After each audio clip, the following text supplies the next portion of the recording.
Baca surat Al-Fatihah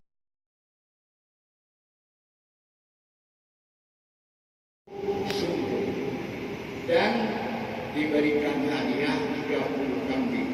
Jadi kerja yang ringan, ongkos yang banyak. Nabi mengatakan halal, maka ambil. Dan kalau kamu ragu, berikan, jadikan untukku satu bahagia. Itu menunjukkan yang pertama bahawa Quran itu jadi obat. Jadi obat. Yang kedua, pada masalah korban bisa diambil ongkos. Kemudian ada hadis khud syai'an minal Quran 5 syiddah, khud ma syiddah minal Quran 5 syiddah.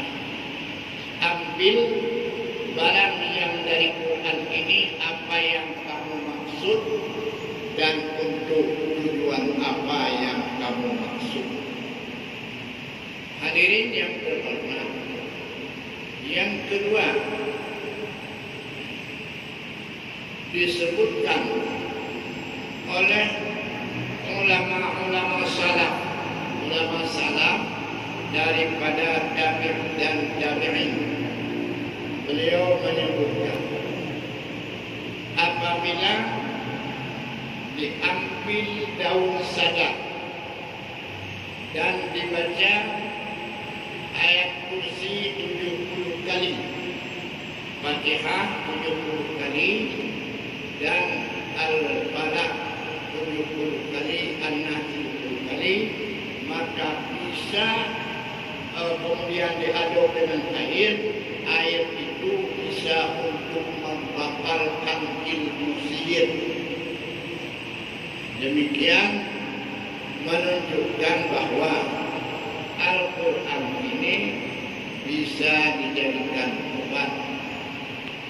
Yang kedua, sebagai pokok pembicaraan Quran adalah huda. Huda yakni petunjuk. Ketika Nabi Adam diturunkan ke bumi, maka Allah mengatakan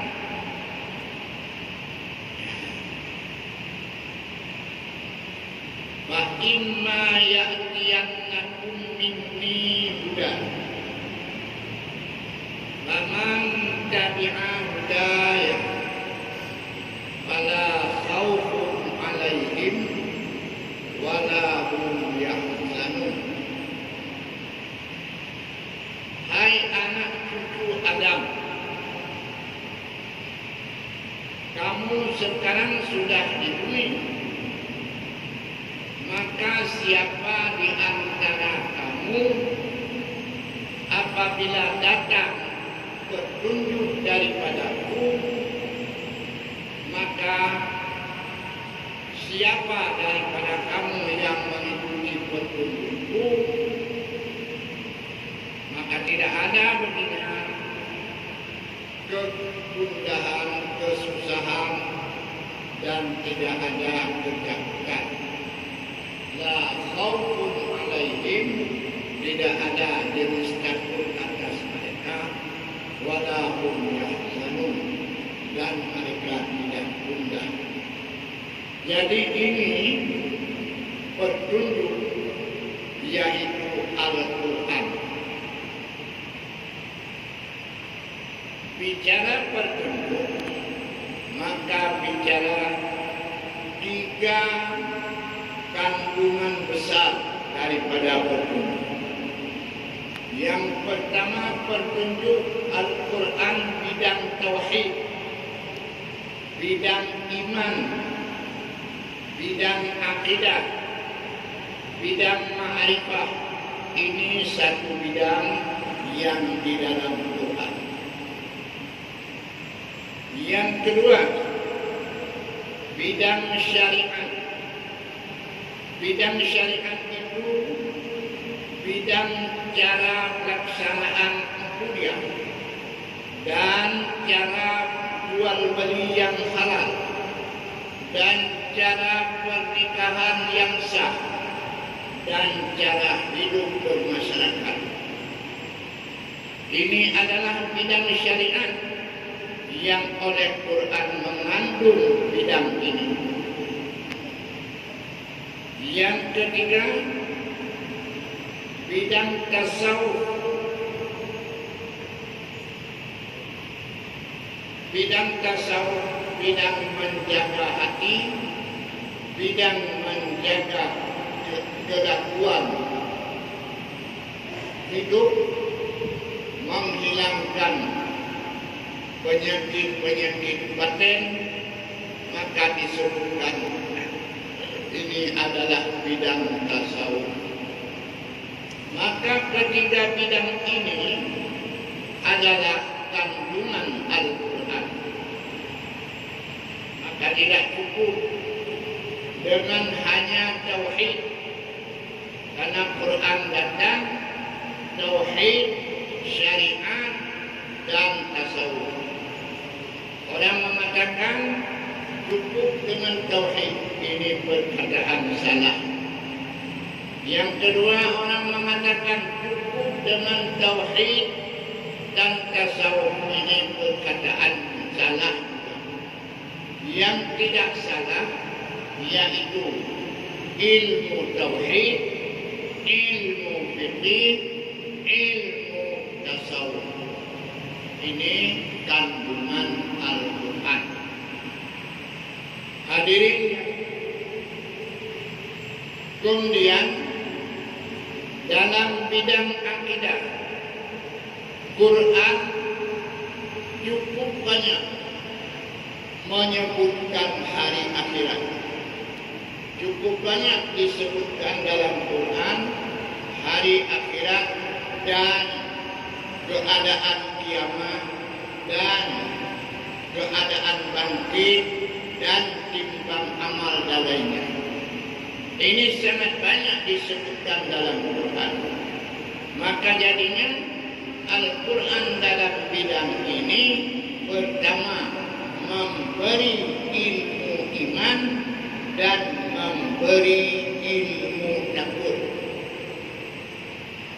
Karena orang apabila membayangkan, mengetahui, meyakini bahwa dunia ini akan musnah binasa dan juga akan kembali dan menghadapi persoalan-persoalan nanti, maka jadinya manusia ini sangat takut.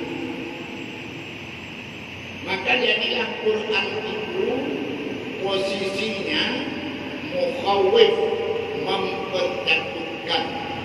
dipertakutkan orang yang takut dengan azab neraka, dengan azab kiamat, dengan bermacam-macam azab lainnya. Dan juga Al-Quran memberi angin segar. Inilah yang disebutkan dengan la yahzanu, yaitu tidak akan gundah. Dengan apa kita tidak gundah? Yaitu dengan menjalankan akan tiga pilar tadi, yaitu iman, syariat dan tasawuf.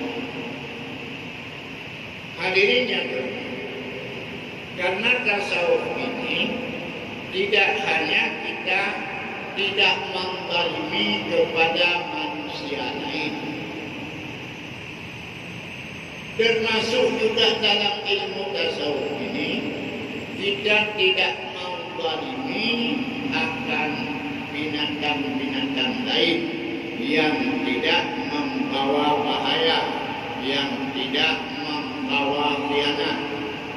Jadi karenanya dalam ilmu tasawuf kita tidak boleh berkhianat kepada makhluk Allah. Pertama, makhluk Allah manusia. Yang kedua, makhluk Allah binatang.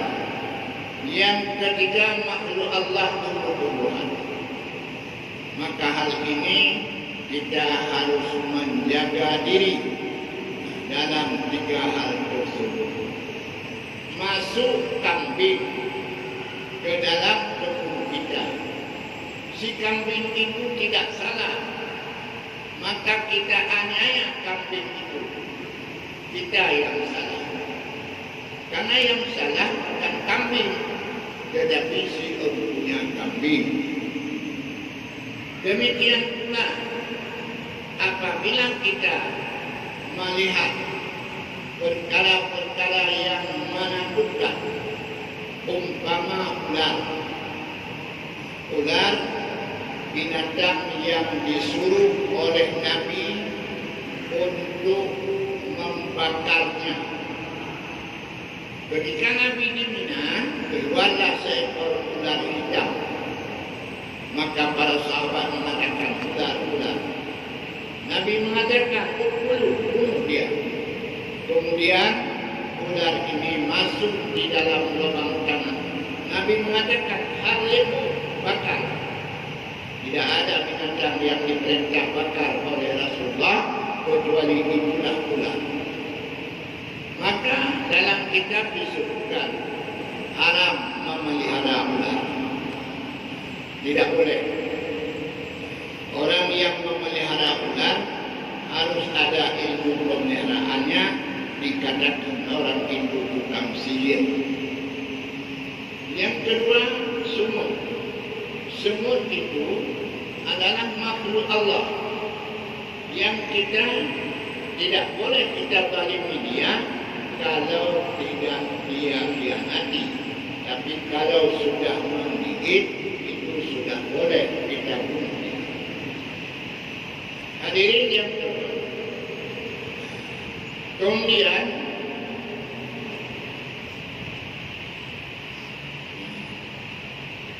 Al-Quran ini ada dua bahagian. Bahagian pertama Al-Quran adalah ayat muhkamat. Ayat muhkamat, ayat yang jelas hukumnya. Ini namanya ayat muhkamat. Jelas dia, aqimus shalah wa atuz zakat. Maknanya perintah salat dan perintah mengeluarkan zakat. Ini namanya muhkamat. Yang kedua mutasyabihat. Ayat mutasyabihat, ayat yang tidak jelas maksudnya. Tidak jelas maksudnya. Umpama alif lam mim, umpama alif lam ra dan lainnya. Maka ini tidak diketahui apa maksud Allah dengan alif lam mim, tidak jelas. Disebutkan ayat mutasyabihat. Dan masuk di dalam ayat mutasyabihat yaitu Ar-Rahmanu 'alal 'arsy istawa. Tuhan yang pengasih ada di atas aras bersemayam. Ini doa. Kemudian yang hakikat ayat itu apa? Kita serahkan kepada Allah. Allah yang mengetahui maksudnya. Tidak kita katakan Allah duduk di atas aras, dan tidak kita katakan bahwa Allah jauh daripada aras. Yang jelas aras itu makhluk. Nabi mengatakan kana Allah, ada Allah. Lam yakun ma'ahu syai'. Tidak ada bersama Allah itu sesuatu. Yakni tidak ada makhluk, baik aras, kursi, lauh mahfuz dan lainnya, tidak ada. Wa huwa al-an kama kana. yaitu Allah sekarang sebagaimana sedia adanya. Maka kalau dulu tidak ada bertempat mengambil tempat, sekarang Allah juga tidak mengambil tempat. Maka ayat istiwa itu adalah mutasyabihat. Kita tidak menentukan satu daripada dua. Yang jelas ayat itu tidak digunakan untuk barang yang tidak sah.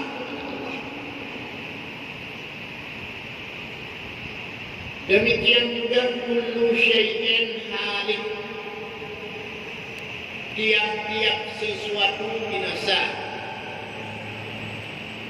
Kapan? Pada saat kiamat.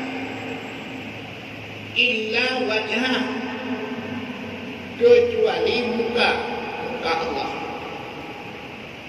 Ini yang harus dimengerti, bahwa kalau menurut lahir kalimat, maka hari kiamat Allah punya tangan binasa, Allah kaki binasa, mata binasa yang tidak tersaji. Maka penafsiran seperti ini salah. Maka lahirnya kelompok Mujassimah yang mengatakan Allah bertubuh, ada tangan, ada kaki, ada kepala, ada ini, sehingga pada hari kiamat si Mujassimah ini mengatakan Allah binasa, yang tidak binasa bukan. Hadirin yang terhormat, yang Tuhan aku protokol nyo kasih tadi yang bahwa tolong ikut segi masa lun yang mengisikan ceramah, cuma karena Allah menggagalkan kalah keinginan dulu. Jadi karenanya kena program tadi waktu anasi buka puasa bersama anasi, bahkan hampir-hampir belum banyak buka puasa, tapi alhamdulillah anak buku selamat. Lagi yang mudah-mudahan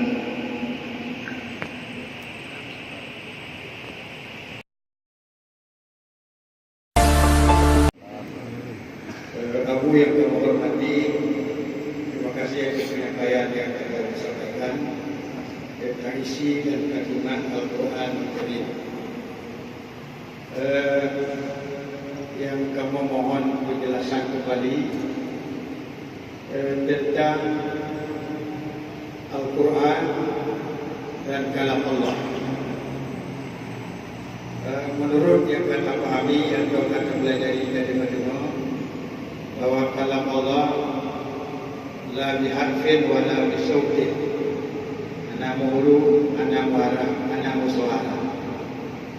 Kemudian yang kedua, apabila terpahami atau terperhatikan bahwa Quran turun pada bulan Ramadan berdasarkan ayat surah Al-Baqarah 185, syahrul Ramadan allazi unzila fihi al-Quran, dan seterusnya. Kemudian ada ayat yang menjelaskan pada surah Qadar, inna anzalnahu fi lailatul qadr, Quran turun pada malam Qadar. Pada surah Al-Alaq dijelaskan bahwa Al-Quran secara pendapat yang masyhur turun pada bulan Ramadan, yaitu 17 Ramadan. Maka ketiga-tiganya mohon penjelasan kembali kepada aku, sehingga gue yang yakin, yang memiliki, gue yang belum jelas, maaf jelas. Terima kasih. Assalamualaikum warahmatullahi wabarakatuh. Waalaikumsalam warahmatullahi wabarakatuh. Kalam Allah dua. Satu, kalam yang sifat zat, kalam sifat zat. 2. Kalam yang mursal, yang dikirim. Jadi yang dikirim ini dikatakan kalam, yang pada zat Allah dikatakan kalam. Sebagai banding,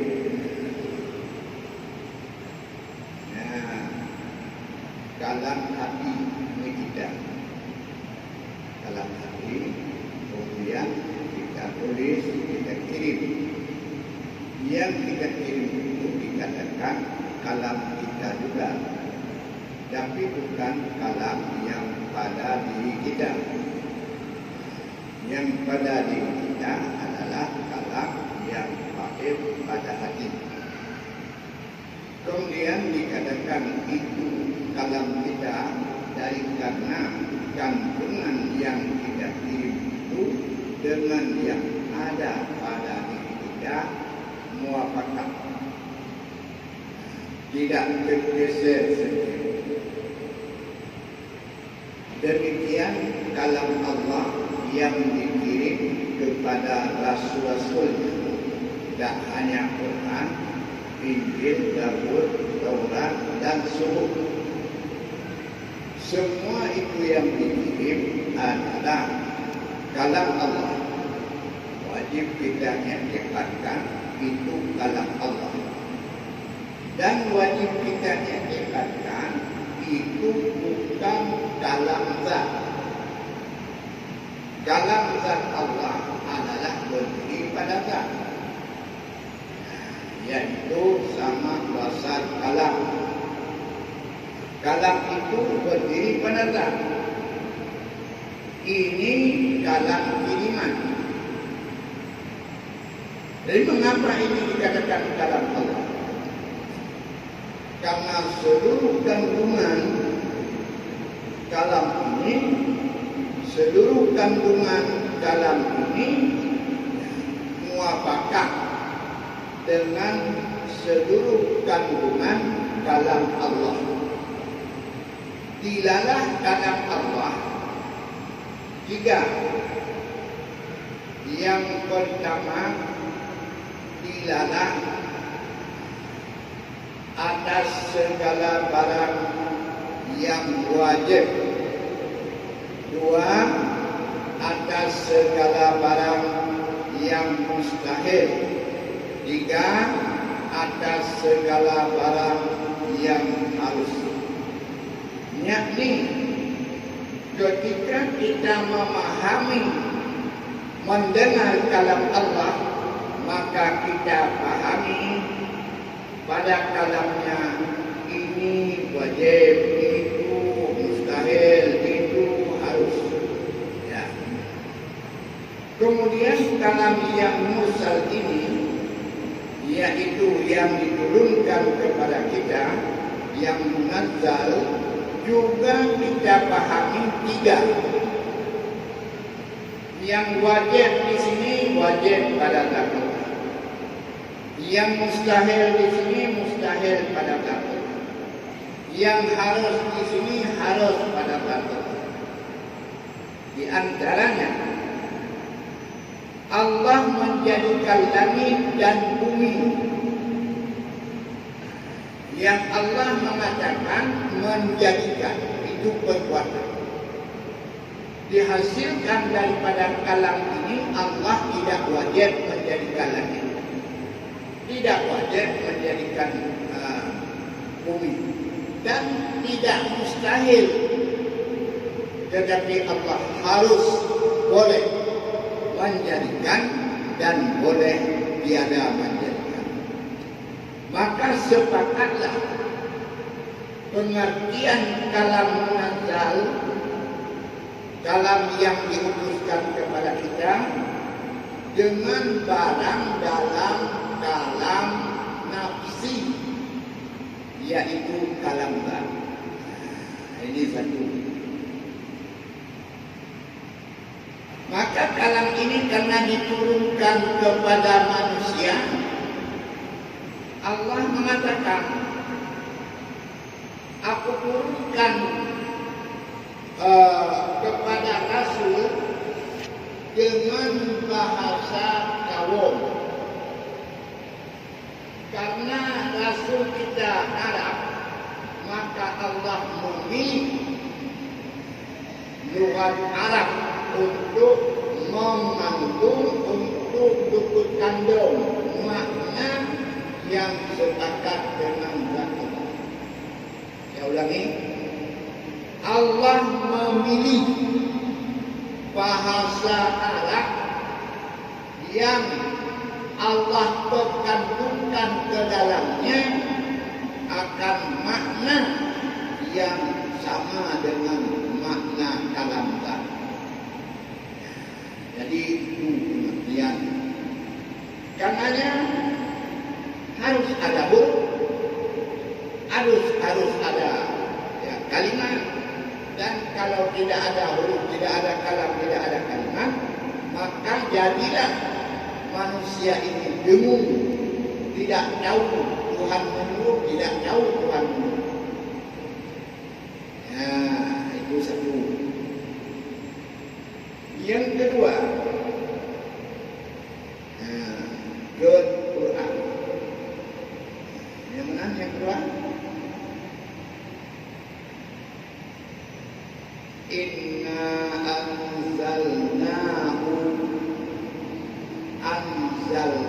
anzala. Yang kedua, Syahrul Ramadan alladzi unzila. Jadi masdar ini kedua-duanya sama. Masdar unzila nuzul. Masdar anzala nuzul juga. Ini satu. Dua, nazzalal kitaba bil haqqi musaddiqan lima baina yadayhi wa anzala taurat. Untuk Quran Allah mengatakan nazzala. Untuk Taurat Allah mengatakan anzala. Jadinya apa? Kalau nazala tanzil. Kalau nazala masdarnya tanzil. Jadi kalau anzala masdarnya nuzul. Ya, kembali kepada Quran. Maka Quran turun dua tahap. Satu, cara berangsur. Ini nazala. Nazala banyak turun. Seperti mawakal ibnu. Banyak onta yang mati. Jadi namanya bab tafsir. Lebih banyak. Jadi tanzilul kitab maknanya banyak kali turun Al-Quran. Mulai umur Nabi 40 terus turun sampai umur Nabi 60. Jadi itu turun Quran. Yang kedua turun nazala. Turun nazala, turun sekaligus jumlah wahidah. Dari surat Al-Fatihah sampai surat An-Nas.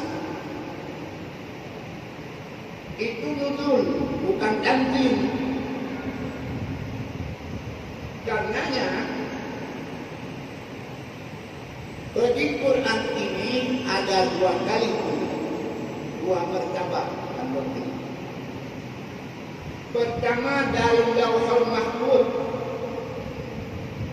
Dari Lauhul Mahfuz ini bekerja 4 malaikat.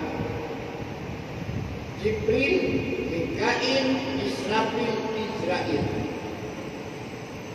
Diambilnya keseluruhan dari surat Al-Fatihah sampai surat An-Nas, dibawa ke Baitul Izzah. Mahfuz itu di atas langit pertama, di atas langit yang ketujuh. Di situ Mahfuz. Baitul Izzah di atas langit pertama. Langit yang kalau kita naik yang berjumpa pertama-tama itu namanya langit pertama. Maka diturunkan dari Mahfuz ke Baitul Izzah. Ini pilihan bulan Ramadan. Pada malam itu Al-Qadar. Dan apa lagi satu lagi?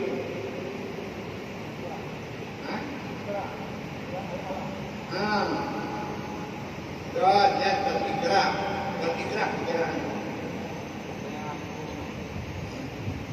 Yang memegang lebah penuh. Yang pertama Inna Anzalna, yang kedua Syahrul Ramadan, yang kelihatan Batura Arab. Nah, Batura Arab Ramadan.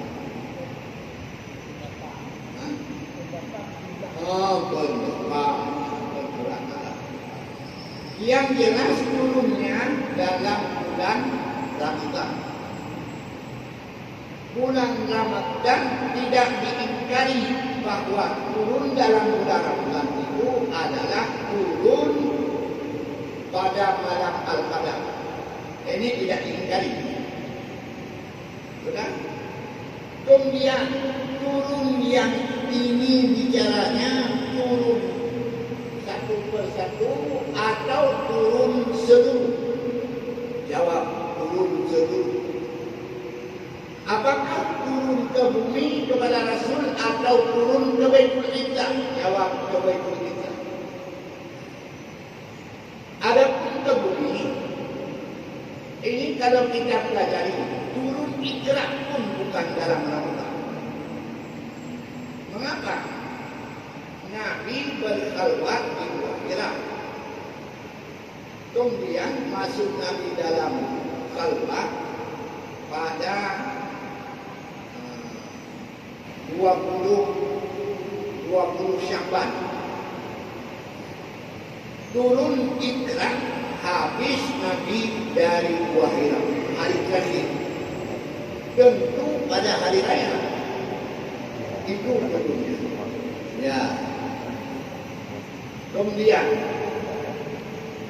jadinya berarti karena penjelasan bahwa turun Quran dari Lauh Mahfuz ke Baitul Izzah satu tahap sekaligus, dari Baitul Izzah kepada Rasul ini sedikit demi sedikit.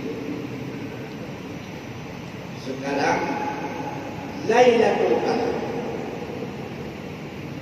Lailatul Qadar yang turun Al-Quran, sebahagian ulama mentafsirkan pada 17 Ramadan, dan itu masyhur sebahagian ulama pada 24 Ramadan, dan itu ansab lebih munasabah. Masyhur dalam segi riwayat, munasabah dalam segi makna, yakni Quran sudah sehari semalam 24 jam, maka tak ada satu saat yang lepas daripada petunjuk Quran. Jadi karenanya ada 24. Kemudian tidak salah dengan perkataan Imam Syafi'i bahwa pada Ramadan itu Lailatul Qadar 20 yang akhir.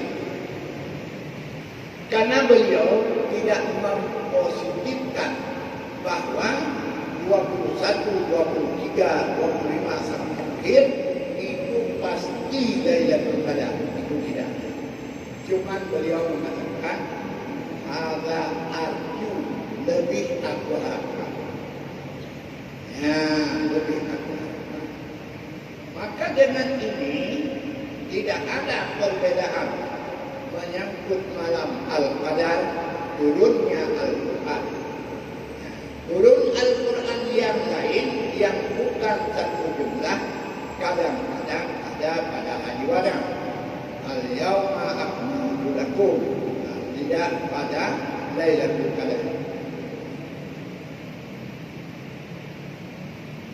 Berbicara sedikit tentang Lailatul Qadar.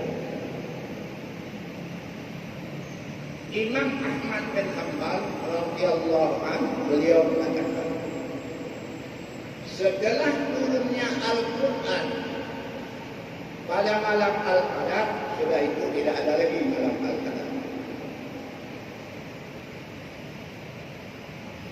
Imam Malik mengatakan malam Al-Qadar itu tidak harus dalam Ramadan, bisa terjadi di luar Ramadan. Imam Syafi'i mengatakan Lailatul Qadar itu ada dalam Ramadan, tidak ada di luar Ramadan. Jadi demikian yang mampu saya jawab. Mungkin muafakat dengan yang benar, maka daripada Allah, alhamdulillah. Pada latar belakang turun Al-Quran, yaitu yang pertama turunnya Iqra dan bentuknya Al-Yawma akmaltu lakum.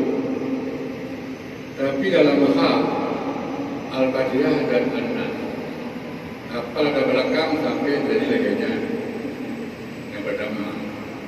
Yang kedua, ayat muhkamat dan mutasyabihat. Nah, yang klaim lagi Fatihah, karena yang mutasyabihat langsung menyo yang namanya Ar-Rahmanu 'alal 'arsy istawa, langsung adanya Allah empat di aras.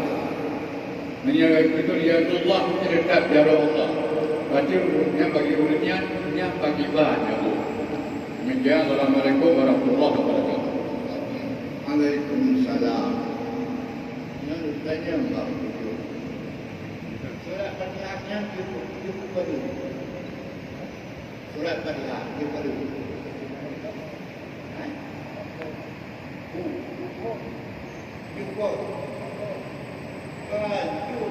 perlu. Alif Lam Mim cukup. Saya urut dua tilka cukup. Fatihah cukup.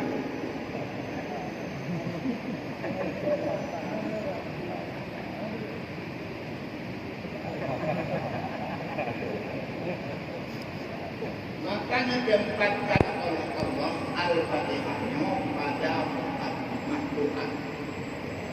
Karena juga dan Al-Fatihah waduh.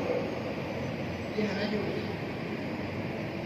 Kemudian dibuat itu Fatimah karena seluruh barang dikuji dari Alif Lam Mim sampai Surah Nas dikandung maknanya oleh Al-Fatihah. Maka karenanya dipawai ini. Adapun ikra'nya kan mengandung. Yang kedua ayat mutasyabihat, yadullah jarau, jarau. Si jarau judul daripada badan, jarau bahagian daripada badan. Yang salah. Makna istawa ala arsy itu duduk badan, duduk perahu sudah kalah. Yang penafsiran salah. Sayyidina Ali radhiyallahu anhu mengatakan, Inna Allaha khalaqal arsya la littaqidduni fihi walakin li'idhari qudratihi. Allah menunjuk arah dan menunjuk arah. Tapi untuk kekuatan kekuasaan. Jadi bila dituju Allah berpegang dalam kitab-kitab tauhid disebutnya kami disebutkan dari dalam Taurat Islam. Karena mustahil bagi Allah itu bertamakkun. Jadi dia itulah Allah dituju di sini yang kaitan dalam bab mustahil.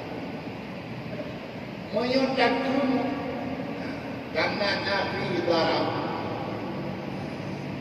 Allahu fis samawati wa fil ardh ya'lamu sirrakum wa jahrakum wa ya'lamu ma taksibun.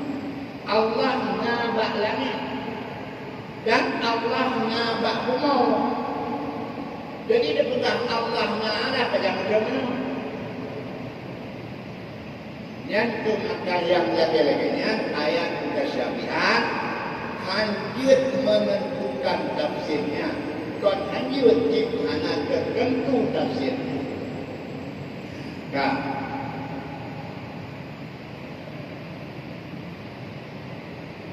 Lanjut. Pulau. Mungkin nafas waktu yang terakhir yang dipersilakan.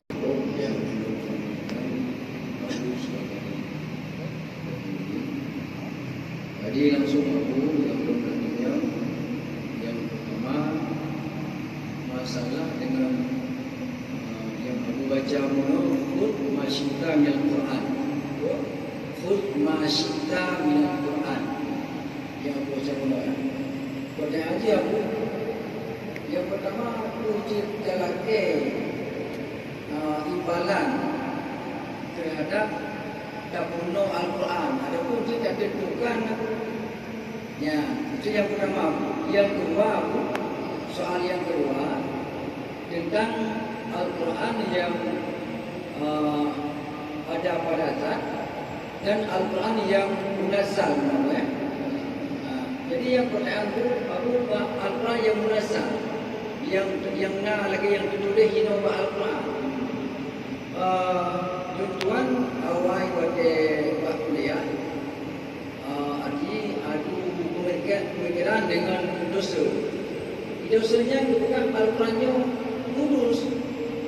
Yang dah lurusnya ke yang tulisnya. Berarti yang kadim yang pada zat kuno. Yang ikamu kan hana terima ada yang bukan. Yang gimana pun tidak lurusnya Al-Quran yang tulisnya katanya memang berubah. Dari awal hana Al-Qurannya pada masanya mana? Demikian Assalamualaikum warahmatullahi wabarakatuh.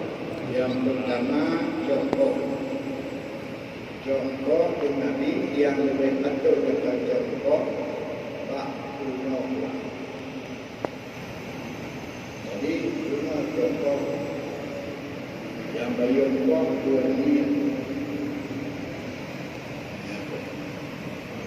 Yang kedua masalah Quran baru atau hadis. Al-Quran dalam kata mutlak harus hadis. Dan terjadi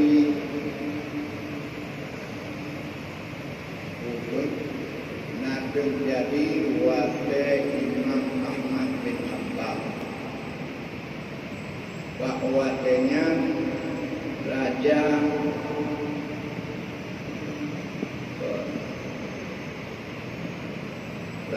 Ma'ur pun rajanya ada Timur so situlah itu Harun Ar-Rasyid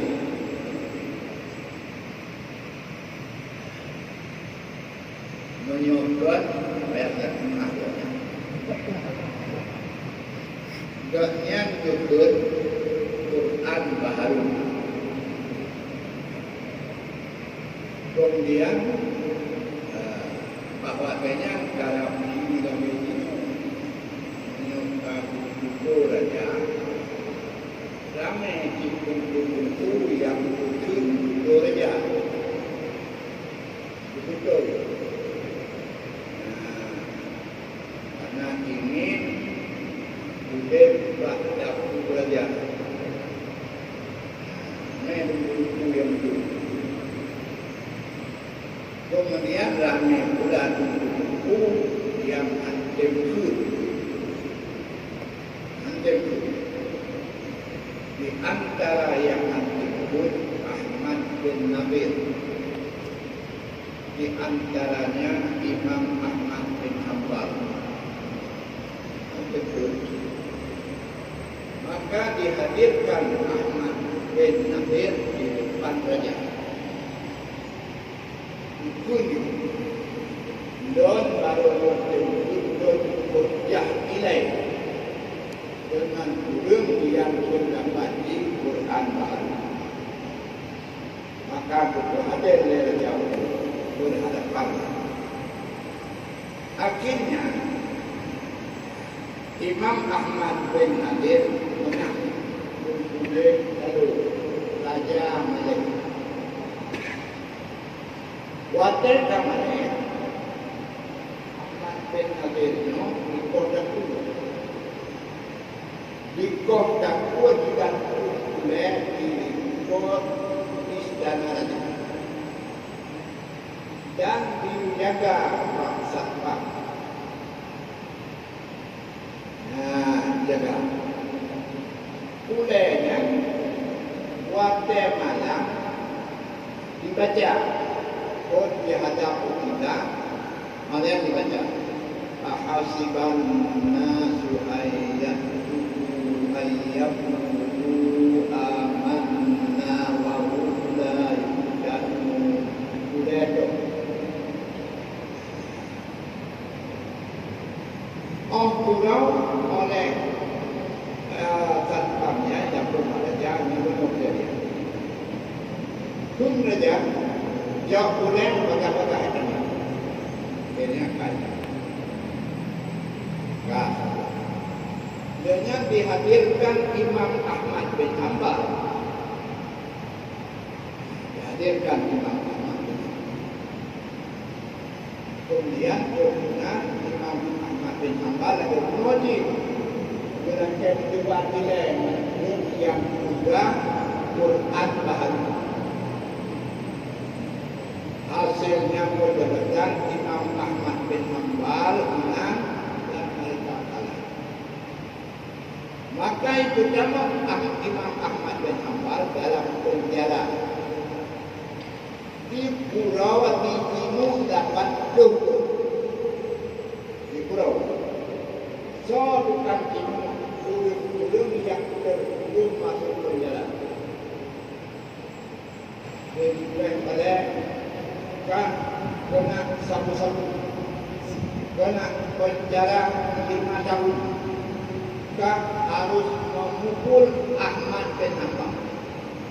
Penjara dia rumah itu, anak ibu makan, anak ibu minum. Kan akhirnya matilah mereka.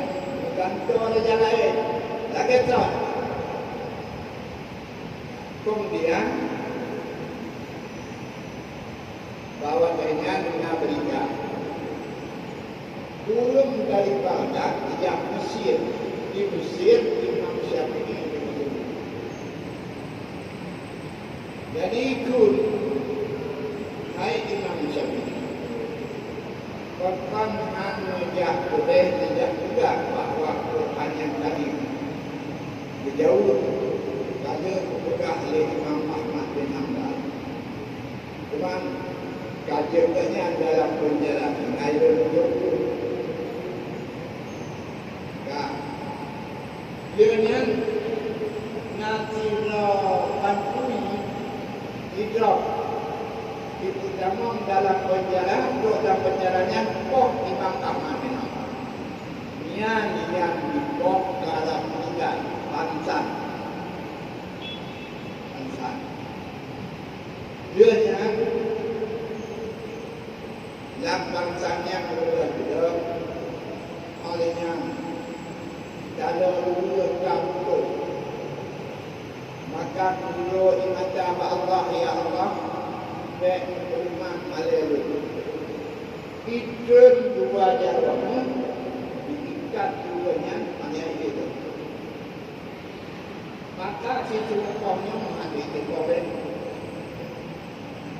Kemudian pantai rajanya dan tolong Muqtasim-billahnya yang dulu. Terakhir Muqtasim-billah. Maka itu dia Imam Ahmad bin Hanbal. Dulu semua tahu. Jadi persoalan yang sama. Kun Quran baru dengan Quran Karim. Jadi guna yang cerita ini ada bukan ilmu. Kalau nak bukan guna, dapatnya bahasa Arab dikandung makna kalam zat. Maka mulia dapat karena mulia makna kandungan. Mulia dapat karena mulia kandungan. Bandingannya kulit kambing. Ketika kulit kambing dua dipuyuk ke kulit Quran, maka kulit kambingnya berhormat. Bahkan karena dikandung daging yang mulia, kulit kambing dibuat kulit lapari dipeh itu. Bahkan hanya mulia karena kandungan di hanya mulia. Kembali kepada Al-Quran. Lafaz munazzalnya adalah baharu, tapi mengandung makna qadim, karenanya anjekum baharu.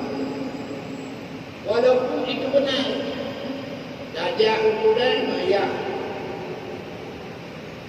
Tiba-tiba banyak berdua rumah keluar. Patutkah tanya orang tahu dah pegang ayah saya dulu.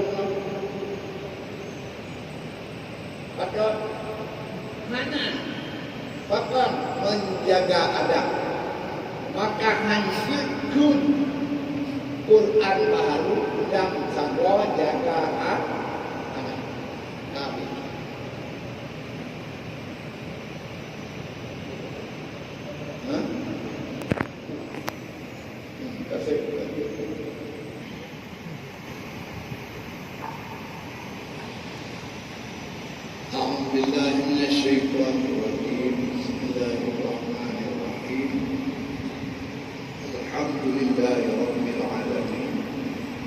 اللهم صل على سيدنا محمد وعلى آله وصحبه أجمعين. اللهم إنا نسألك رضاك والجنة ونعوذ بك من سخطك والنار. اللهم إنك عفو كريم تحب العفو فاعف عنا يا كريم. اللهم استجب دعاءنا واشف مرضانا وارحم أمواتنا. اللهم اغفر لنا ذنوبنا واستر عيوبنا واغفر ديوننا وافتح لنا أبواب رحمتك يا أرحم الراحمين. اللهم إنا نسألك إيمانا دائما ونسألك قلبا خاشعا ويقينا صادقا وعملا صالحا مقبولا.